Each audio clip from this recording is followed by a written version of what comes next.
En este caso lo que vamos a ver es un poquito qué son los perímetros, para qué funcionan y qué es lo que podemos hacer con ellos. Así que nada, nos vamos al ordenador y os explico brevemente cómo funciona esto de los perímetros.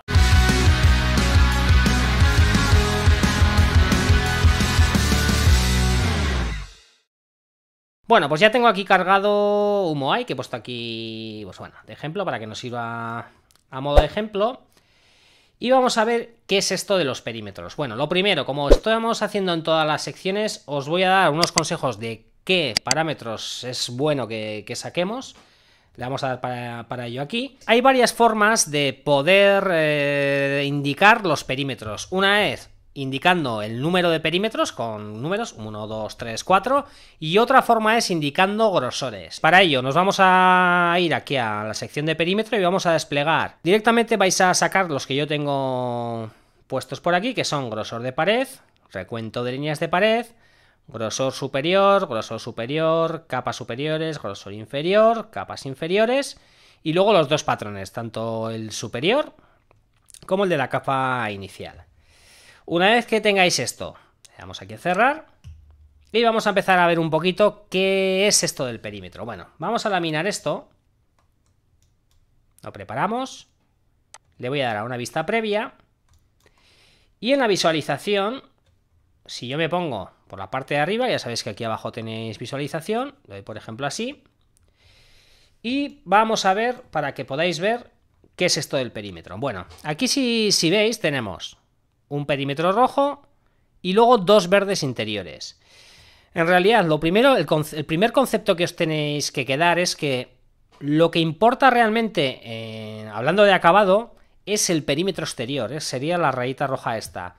Tú date cuenta, cuando tú sacas una pieza y la visualizas, realmente ¿qué es lo que estás viendo de la pieza? El exterior. Pues en este caso, quedaros con que la capa o el perímetro importante en una pieza siempre va a ser el exterior, que sería este que tenemos aquí marcado en rojo.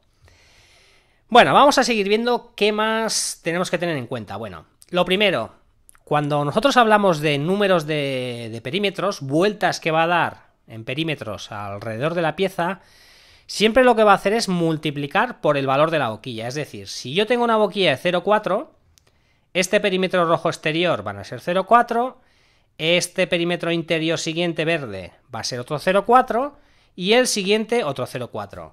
Si yo sumo los tres perímetros de 0,4 me van a dar 1,2 de milímetros. Ese sería el perímetro que yo voy a tener total en la pieza.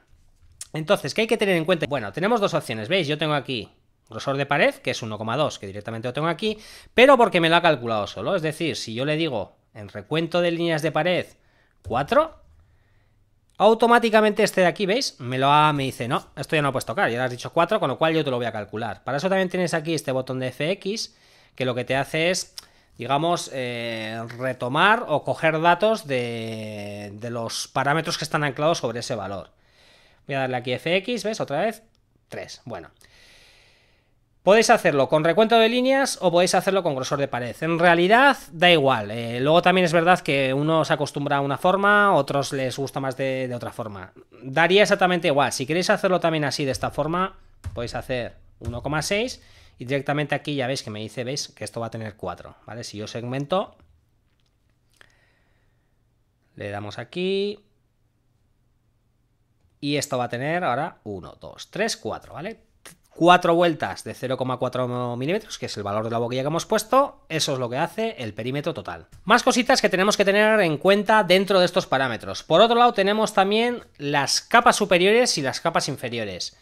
¿Para qué sirven estos parámetros? Pues al igual que nosotros queremos darle un grosor al perímetro, a lo que es la superficie externa de una pieza, queremos darle también un grosor a la base, digamos, de la pieza y a la parte alta de la pieza. Entonces, ¿cómo se hace eso? Pues yo ahora mismo tengo aquí puestos capas superiores 5 y capas inferiores 3. Bueno, si yo visualizo, lo que me va a hacer es 3 capas inferiores macizas, no va a existir ningún relleno. Si yo visualizo le doy 1, 2 y 3, ¿veis? La siguiente placa sería relleno. Y lo mismo en las últimas de aquí. Si yo bajo, a ver, voy a bajar por aquí. Si yo empiezo a bajar para abajo, esta sería 1, 2, 3, 4 y 5. A partir de aquí tendríamos ya relleno. No se ve mucho porque tiene muy poquito, pero eso ya sería relleno. Entonces, esos parámetros los vamos a poner aquí. Capas superiores y capas inferiores. Vale, ¿y qué grosor me va a dar realmente si yo estoy poniendo números? Pues el final es igual que el perímetro. Lo que pasa que en este caso lo que vamos a hacer es multiplicar por la altura de capa. Si yo tengo una altura de capa de 0,2 y le digo que me haga 5 capas superiores, ¿qué quiere decir eso? 5 capas de 0,2, 0,2, 0,2 es 1 milímetro macizo de cierre en la pieza.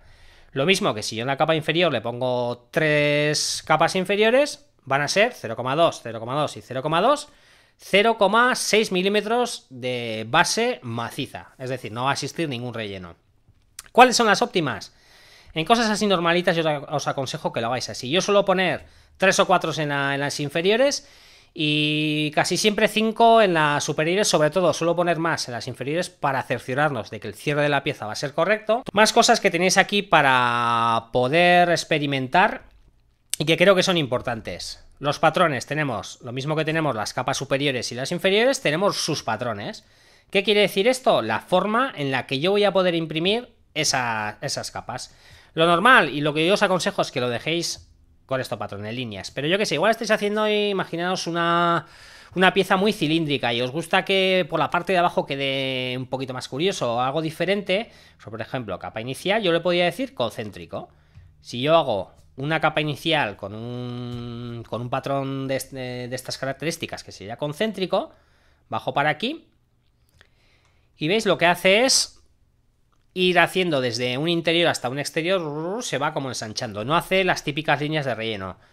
Va un poco a gustos, esto. Y luego también, bueno, ahí depende de qué piezas, que igual dices, joder, quiero un acabado también diferente en esa parte. Pues bueno, tenéis la opción que sepáis de tocar un poco. Y bueno, y la última que yo aconsejo también muchísimo sería esta de aquí, que sería la expansión horizontal. Bueno, ¿y qué es esto de la expansión horizontal? Vale, vamos a poner un ejemplo. Imaginaros, yo tengo una pieza donde yo le echo un taladro. Imaginaos que esto es un tornillito de M6 y yo tengo una piecita aquí con un agujerito pues para meter el tornillito de M6. Bueno, no es el mejor ejemplo porque un tornillo con rosca, bueno, el agujero es diferente por los pasos y tal, pero bueno, para que entendáis, yo tengo un cilindro de 6 en un agujero de 6 y yo quiero meter este cilindrito aquí. Una vez impreso, ya sabéis, y lo hemos explicado y sabéis que es muy común, al final es física. Cuando yo estoy haciendo una pieza en impresión 3D, lo que estamos haciendo es depositar, con lo cual hay una expansión y una contracción de materiales, porque al final estamos fundiendo, con lo cual vamos a tener unos ligeros cambios. Se puede llegar a afinar bastante el tema de esos ajustes, pues haciendo temas de calibraciones de flujo, pasos, dejarlo bien afinada, pero siempre vamos a tener una pequeña desviación. Entonces, ¿para qué sirve este parámetro? Pues si yo no consigo que esa pieza entre bien aquí, lo que vamos a hacer es restarle un poquito a esa pieza. Entonces, ¿para qué sirve esta expansión? Pues imaginaros, yo le pongo menos 0,2, que suele ser un valor habitual, y lo que me va a hacer, vamos a hacer la visualización, aunque no vais a poderlo ver, realmente no lo vais a poder bien, pero bueno, para que me entendáis, es como si yo cojo la pieza, cojo una lija, empiezo a lijar por toda su superficie exterior y le empiezo a restar hasta que le haya restado 0,2 de grosor a toda la pieza. Esto afecta a todo el exterior, pero también a los agujeros. Obviamente, si yo tengo una pieza con un agujero hecho en el medio, por ejemplo, ese exterior del agujero también lo que me va a hacer es restarme el valor que yo indique en expansión horizontal. Entonces, este valor es muy utilizado cuando tenemos que hacer encajes de piezas. Simplemente hacemos una expansión horizontal en negativo o en positivo, dependiendo, lo suele ser normalmente en negativo, en una de las dos piezas donde vamos a hacer el anclaje y listo. Con esto tendríamos una solución pues para que no tengamos que andar lijando la pieza o tengamos que andar un poco ajustando todavía más la máquina. Bueno, pues hasta aquí la sección de perímetros. Una sección también importante, una de las más quizás diría yo junto a la altura de capa y otras historias que iremos viendo. Hay que practicar, practica, cógete unos archivos, métetelos aquí, practica un poquito los perímetros.